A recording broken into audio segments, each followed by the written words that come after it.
Hi நண்பர்களே, இன்னைக்கு நம்ம பண்ண போகிறது ஒரு கப் கேக் பண்ண போகிறோம். அதுக்கு நான் மைதா எடுத்திருக்கேன். நான் இந்த பாக்கெட் மைதா தான் எடுத்திருக்கேன். இதுலேருந்து 1 கப்பு மைதா பாருங்க, நல்லா ஃபுல்லாக எடுத்துக்கிடுங்க. சரிங்களா? 2 முட்டை போட்டுக்கலாம்.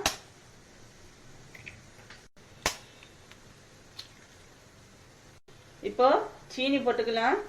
சீனி உங்களுக்கு எவ்வளவு ஸ்வீட் வேணுமோ அந்த அளவுக்கு போட்டுக்கிடுங்க. சரிங்களா? நான் இதுக்கு ஒரு 3 ஸ்பூன் போட்டுக்குவேன். எனக்கு அவ்வளோ போதும். ஐயே பாருங்க, கடையில இந்த வாங்கின சீனியில பருப்பு.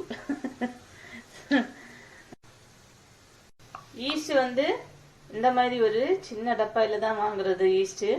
ஈஸ்ட் பெருசு பெருசா இருக்கும். அது வாங்கக்கூடாது. இந்த சின்ன ஈஸ்ட் இந்த மாதிரி இருக்கிறது தான் வாங்கணும். அதே மாதிரி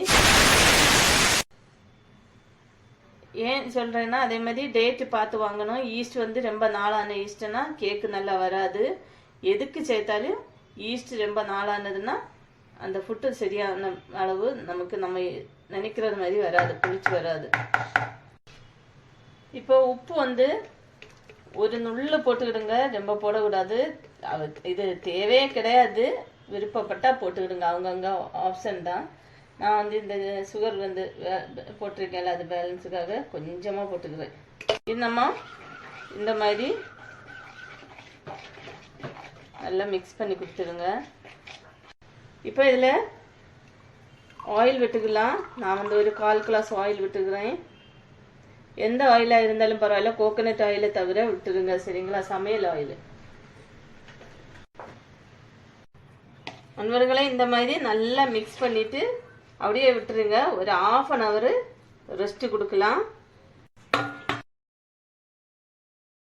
பண்ணி ஒரு அணிலில தண்ணி வச்சிருக்கேன். நான் இதில் தான் வேக வச்சு கேக் எடுக்க போகிறேன். அதுக்கு ஒரு இட்லி தட்டு போட்டுருக்கலாம். கிண்ணி எடுத்துக்கிடுங்க. இதில் எண்ணெய் இல்லைன்னா நெய் நல்லா தடவிடுங்க. இப்போது இந்த கிண்ணியில் அரை தான் ஊற்றிக்கிடுங்க, ஜாஸ்தி ஊற்ற வேண்டாம்.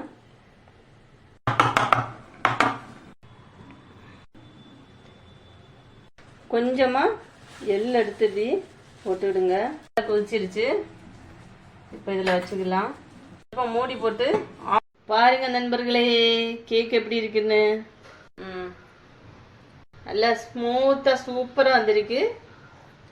ஆறுனதுக்கப்புறம் இது நான் 2ஆ கட் பண்ணி காமிச்சு தரேன். சரி நண்பர்களே, நல்ல வெளிச்சத்தில் வச்சு காமிக்கிறேன். பார்த்தீங்களா கேக்கு எவ்வளோ சூப்பராக வந்திருக்கு பாருங்க.